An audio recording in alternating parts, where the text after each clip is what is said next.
Hello dear students, how are you all? I'm sure you are all enjoying very well learning physics with me.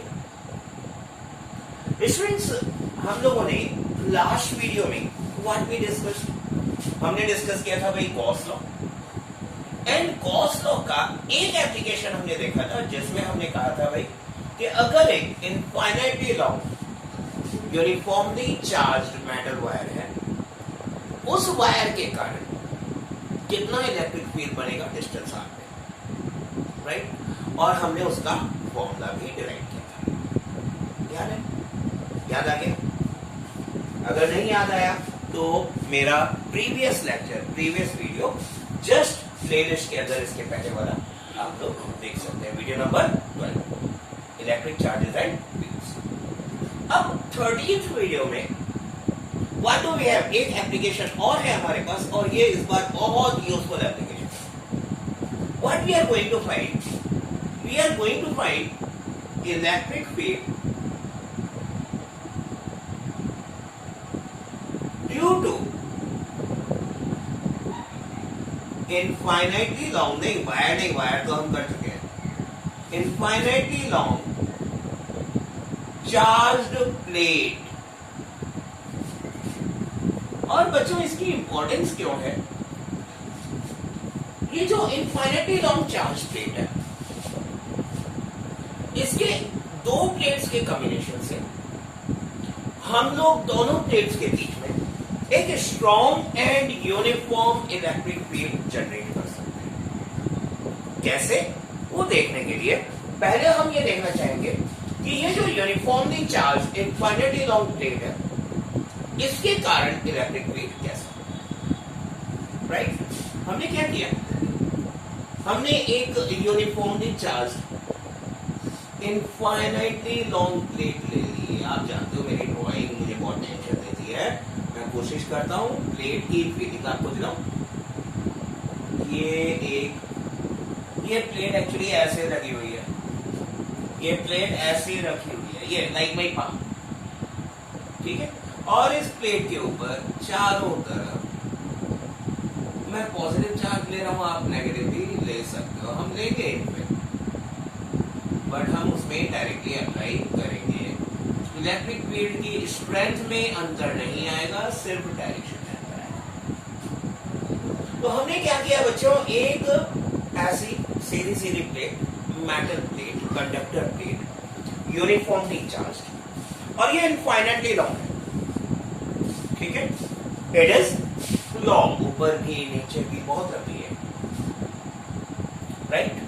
इसका ना मुझे starting मालूम है ना and मालूम है, मैं एक तरह से एक पार्ट ले रहा हूं प्लेट का, ठीक है? अब इस प्लेट में हमें चूज करना है गॉसियन सरफेस, ठीक है? तो सबसे पहला काम अपन ये करते हैं, अपन इसका चार्ज पर यूनिट एरिया मान लेते हैं, क्योंकि ये प्लेट तो इतनी ज्यादा लंबी है, मैं इसका टोटल का चार्ज नाप ही नहीं सकता। तो मैं मान लेता हूं इसका चार्ज पर यूनिट एरिया, जिसे आप सरफेस चार्ज डेंसिटी भी कहते हैं, उसको हमने मान लिया, ठीक है? अब क्या करें? अब एक काम करते हैं, इसमें एक छोटा एरिया ले लेते हैं, सर्कुलर। हमने एक छोटा एरिया ले लिया सर्कुलर, ये सर्कुलर एरिया, ये सर्कुलर एरिया हमने इसमें ले लिया, ये प्लेट इस तरह से बीच में सर्कुलर एरिया, राइट? यहां पे हमने सर्कुलर एरिया चूज कर लिया। अब इस सर्कुलर एरिया से डिस्टेंस आर पे, अगर मैं डिस्टेंस आर ले रहा हूं, तो ये डिस्टेंस आर दो तरफ पॉसिबल है, ये डिस्टेंस आर दो तरफ पॉसिबल है, एक इस प्लेट के राइट साइड, एक इस प्लेट के लेफ्ट साइड। तो हम दोनों साइड डिस्टेंस आर पे एक एक पॉइंट ले लेते हैं, ये डिस्टेंस आर पे एक पॉइंट, ये नाम क्या दें इनको, P और P डैश ले लेते हैं। चलो ये ले लिया P और ये ले लिया। अब इन दोनों पॉइंट पे इस छोटे एरिया के कारण अगर मैं इलेक्ट्रिक फील्ड निकालूं, मेरा काम हो जाएगा, राइट? कैसे करें, क्या करें, कौन सा गॉसियन सरफेस? तो एक बड़ी सिंपल सी बात दिखाई दे रही है कि अगर इन दोनों पॉइंट को इंक्लूड करते हुए इस सर्कल से पास होता हुआ एक सिलेंडर हम ड्रॉ कर दें, अगर मैं ये सिलेंडर इस तरह से ड्रॉ कर दूं, ये इस तरह से सिलेंडर ड्रॉ कर दूं, ये इस तरह से सिलेंडर ड्रॉ कर दूं, ये मेरा सिलेंडर इस तरह से ड्रॉ हो जाए, राइट। और ये मैं एज्यूम कर लूं ये जो सिलेंडर है, ये जो सिलेंडर है, इस सिलेंडर के थ्रू इलेक्ट्रिक फ्लक्स को मैं रिलेट कर सकता हूं भाई इलेक्ट्रिक फील्ड से।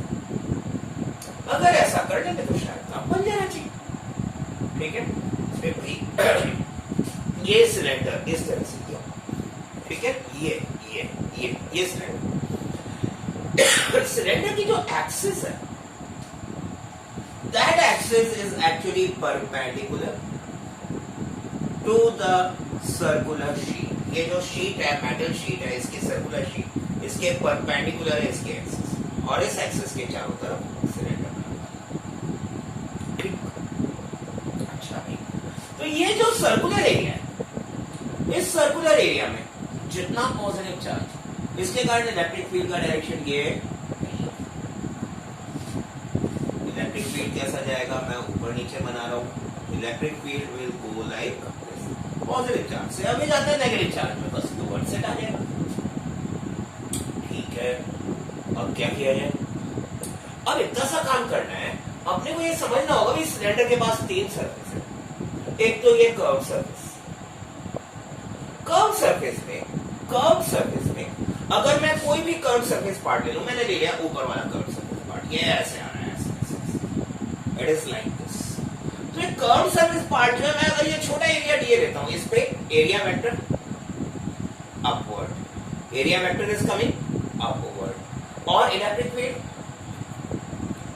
तो area vector, this is the area vector and electric field vector, they are perpendicular. तो इस बार जो इलेक्ट्रिक फ्लक्स होगा, वो कर्व सरफेस से तो बिल्कुल जीरो, ठीक है। अगर मैं ये area, circular area of cross section A मान लेता हूं, if I consider area of cross section as, अगर मैं area of cross section A, ठीक है। अच्छा, तो इस एरिया ऑफ क्रॉस सेक्शन में चार्ज कितना होगा, चार्ज इन एरिया की भाई सिग्मा है यूनिट मीटर स्क्वायर, सिग्मा है यूनिट मीटर स्क्वायर में, तो sigma into A, charge, surface charge density, charge per unit area multiplied with area will be the total charge. इसको कहते हैं भाई क्यू चार्ज है इसके ऊपर, ठीक है, राइट। तो इन दोनों सरफेस का मिला के कितना हो जाएगा flux, will be, net flux will be, अरे भाई ये पूरा गॉसियन सरफेस बन गया। अब इस गॉसियन सरफेस में जो इलेक्ट्रिक फ्लक्स होता है, that will be charge upon epsilon not, और चार्ज का मतलब है sigma A upon epsilon not, ठीक। अच्छा, ये तो किससे आया, ये तो आया हमारे पास फ्लक्स बाई गॉस लॉ।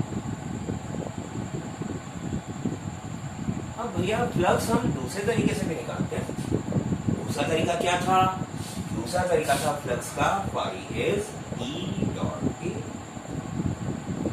तो यहां पे ई डॉट ए जो है भैया इस फेस बी के लिए और face B dash, electric field तो दोनों पे होगा, और दोनों पे अलग अलग डायरेक्शन है, एक पे इससे जा रहा है, एक पे इससे जा रहा है। तो नेट फ्लक्स अगर मैं निकालूंगा, flux being a scalar quantity, हम दोनों का एड अप कर देंगे। तो हम कहेंगे भाई अगर मैं phi of P plus phi of P dash करता हूं, phi of P plus phi of P dash करता हूं, तो यहां जितना इलेक्ट्रिक फील्ड होगा उतना ही इधर होगा, जितना इलेक्ट्रिक फील्ड इधर होगा उतना ही इधर होगा, और एरिया भी दोनों का कॉमन है। तो हम यहाँ पे कह सकते हैं it should be E A plus E dot. कहां गया सर, आवाज आ गई मुझे तुरंत। और ये भैया एक सीधी सी बात, इलेक्ट्रिक फील्ड का डायरेक्शन, एरिया वेक्टर का डायरेक्शन दोनों पैरेलल है एंड cos 0 इज 1। तो हमने E डॉट ए को सेफली EA में कन्वर्ट कर दिया एंड ये हमारे पास आ गया ट्वाइस E। ठीक है, this is by general method. ये हमने निकाल दिया बाय डेफिनेशन और बाय जनरल मेथड। डेफिनेशन से हमारा इलेक्ट्रिक फ्लक्स आ रहा है ट्वाइस E। तो भैया गॉस लॉ के कारण और डेफिनेशन के कारण जो फ्लक्स आएगा वो इक्वल होगी वैल्यूज, तो हम दोनों वैल्यूज को इक्वल कर देते हैं। हमारे पास आया भैया twice E A will be sigma A upon epsilon. देखो A दोनों साइड चक्कू चल गए, कट गए। तो इलेक्ट्रिक फील्ड एट P क्या आ गया? इलेक्ट्रिक फील्ड एट P आ जाता है भाई sigma upon twice epsilon naught. Sigma upon twice epsilon not. ये बड़ी जादू भरी वैल्यू है। क्यों जादू भरी है? सोचो सोचो सोचो। अरे भाई ये इनफाइनाइटली लॉन्ग चार्ज शीट के कारण जो इलेक्ट्रिक फील्ड बन रहा है सिर्फ चार्ज डेंसिटी पे डिपेंड कर रहा है, डिस्टेंस पे नहीं कर रहा। Please no, please no, please note this point very very carefully. Electric field due to uniformly charged sheet which is infinite in length due to infinitely long charged sheet does not depend on distance or is independent of distance. It is independent of distance. It is independent of distance. ठीक ठीक। ये जो electric field है due to uniformly charge infinitely long sheet is totally independent of distance. Pause करके इसको note मार लो, फिर हम आगे इसके और एप्लीकेशन देखते हैं। नोट मार लिया, नोट मार लिया, छाप लिया, ठीक है, मटा दूं, इजाजत है। देखो भाई हमने क्या निकाला भाई? Electric field due to infinitely long charge sheet sigma upon 2 epsilon naught independent of distance from the sheet. यानी शीट से आप कितना भी दूर चले जाएं, शीट से आप कितना भी दूर चले जाएं, इलेक्ट्रिक फील्ड हर जगह यूनिफॉर्म रहेगा। बोलो जय सिया राम। ये तो मजेदार बात हो गई। मतलब अगर हमें यूनिफॉर्म इलेक्ट्रिक फील्ड चाहिए तो हम क्या करेंगे? हम एक इनफाइनाइटली लॉन्ग चार्ज शीट ले लेंगे। उसके कारण हमें इनफाइनाइटली लॉन्ग चार्ज शीट के कारण हमें यूनिफॉर्म इलेक्ट्रिक फील्ड बहुत अच्छी दूरी तक मिल जाएगा। ठीक है, अब बात आई भाई कि अगर मान लो if two sheets with the same charge are placed parallel, तब क्या होगा?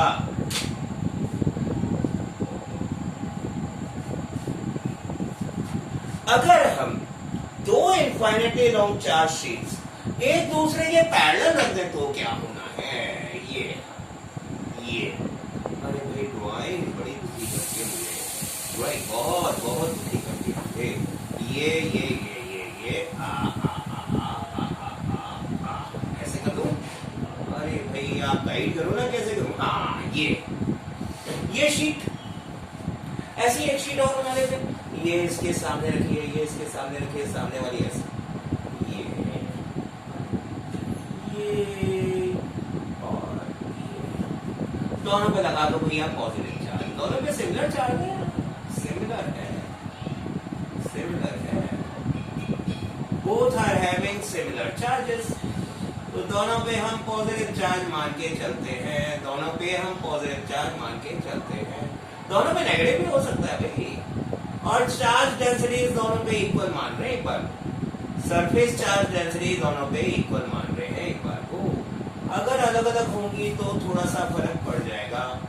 पहले क्या लूं, अलग लूं, सेम लूं, पहले इक्वल है।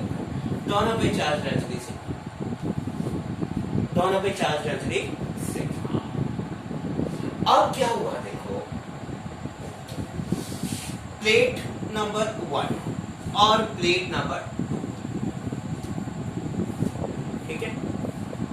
अब प्लेट नंबर 1 के कारण कैसे ये प्लेट ये ऐसे रखिए, ये भी ऐसे रखिए अंदर, ठीक है, गड़ी हुई है, ठीक।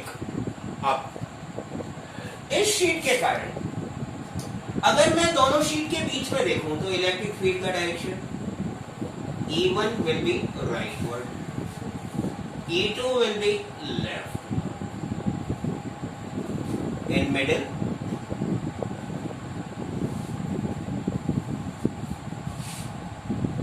E1 is rightward, ठीक है, E2 is left.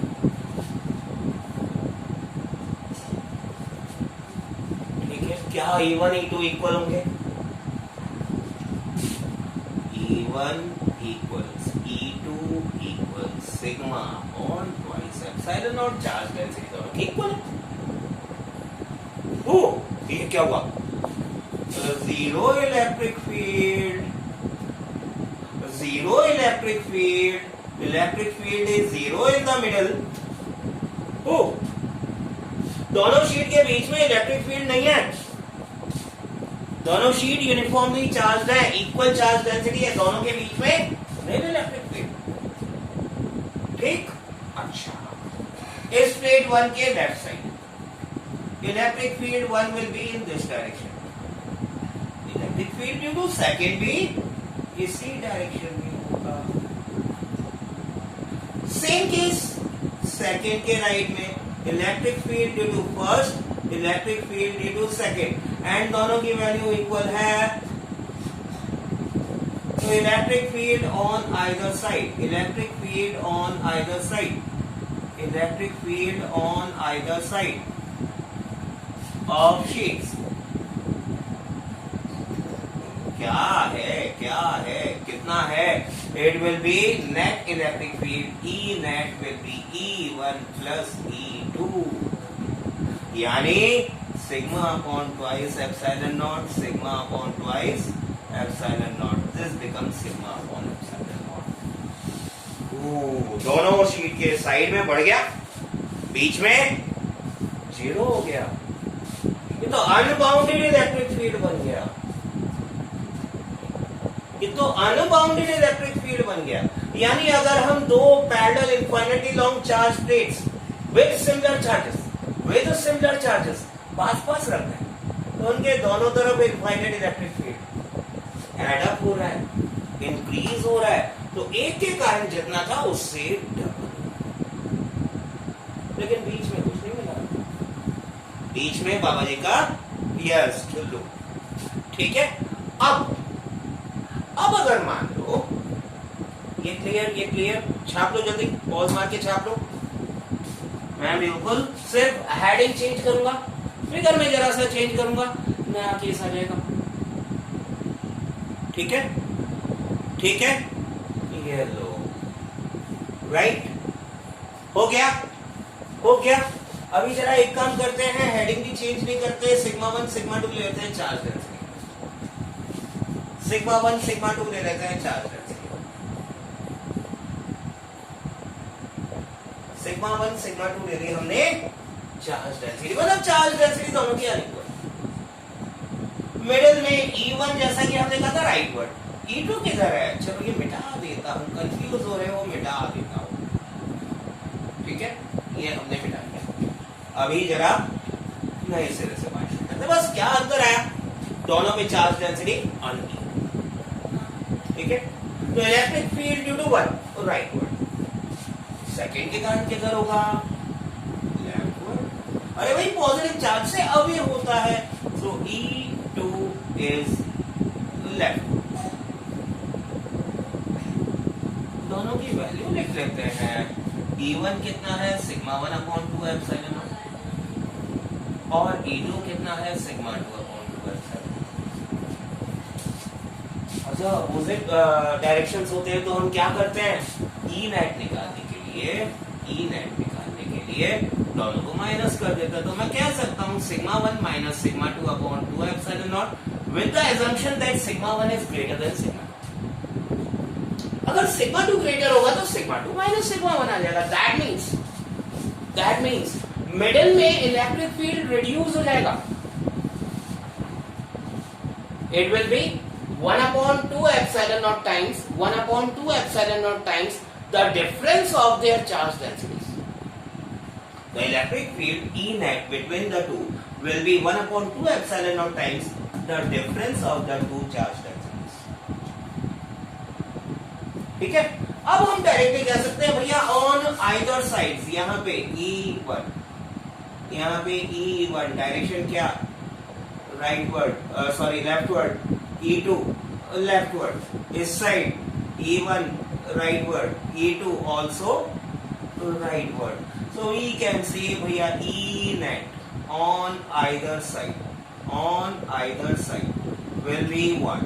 It should be sigma 1 plus sigma 2 upon 2 epsilon naught. इतनी सी बात है, ठीक है। पॉज मार के इसको भी छापो जल्दी से, टीपू सुल्तान छापो। फिर जरा अपोजिट चार्जेस लेते हैं, छाप लिया, ठीक है। चलो देखो, अगर अपोजिट चार्जेस हो, बैठा रहा हूं, फिगर नहीं बैठा रहा, मैं बड़ा जोर आता है मुझे बनाने में, फिगर बनाने में मुझे बहुत जोर आता है, तो फिगर नहीं बैठा रहा मैं, ठीक है। मैं सिर्फ चार्ज चेंज करूंगा दोनों पे, एक पे चार्ज चेंज करूंगा, दूसरा एज इट इज रहने दूंगा। देखो भाई ऐसा है, ये बीच का पॉजिटिव चार्ज किया गायब, ठीक, ये बीच का पॉजिटिव चार्ज मैंने कर दिया गायब, ओके। और यहाँ पे मैंने हेडिंग डाल दी अपोजिट चार्जेस। इस पे अगर इक्वल चार्जेस हैं, अनइक्वल भी हो सकते हैं, लेकिन हम एक बार को इक्वल लेके चलते हैं। पानी नहीं है ये, it is not water, negative charge, ठीक है। दोनों की चार्ज डेंसिटी एक बार इक्वल है, ठीक है। ये first charge plate, charge density sigma, ये second charge plate, charge density sigma, ठीक। तो इसके ऊपर चार्ज डेंसिटीज इक्वल। अब देखो जादूगरी की बात, क्या जादू हुआ, यहां पे पॉजिटिव चार्ज के कारण इलेक्ट्रिक फील्ड का डायरेक्शन क्या होगा, away from it, E1। Negative charge के कारण, सेकेंड प्लेट के कारण जो इलेक्ट्रिक फील्ड का डायरेक्शन होगा टुवर्ड्स इट, नेगेटिव के कारण टुवर्ड्स इट, पॉजिटिव के कारण अवे फ्रॉम इट। तो क्या बीच में इलेक्ट्रिक फील्ड का डायरेक्शन सेम हो गया। दोनों की वैल्यू क्या थी, दोनों की वैल्यू ध्यान दिला दूं, E1 की भी value sigma upon 2 epsilon naught, E2 की वैल्यू भी sigma upon twice epsilon naught. यानी अगर in the middle of plates देखें, in the middle of plates बात करें, तो मिडिल ऑफ प्लेट्स के अंदर, मिडिल रीजन के अंदर जो E नेट होगा that will be E1 plus E2, और E1 और E2 कितने हैं, sigma upon twice epsilon not and sigma upon twice epsilon not. ये हमारे पास बन गया sigma upon epsilon not. Electric field intensity middle में इंक्रीज हो गई, मिडिल में इलेक्ट्रिक फील्ड इंटेंसिटी इंक्रीज हो गई। अब जरा साइडवेज की बात करते हैं। तो साइडवेज में मैंने देखा इससे लेफ्ट साइड में इसके कारण electric field away from it कितना, E1। सेकेंड प्लेट के कारण टुवर्ड्स इट, इधर भी नेगेटिव के कारण टुवर्ड्स इट E2, पॉजिटिव के कारण E1 अवे, तो on both the sides, on either side of plates, on either sides of the plates, E net will become 0. E net will become 0 because the charge densities are equal. अगर charge densities unequal होती तो कुछ फर्क आता, but दोनों side reduce होता, बीच में increase होता, and this is creating a uniform strong electric field in between the plates.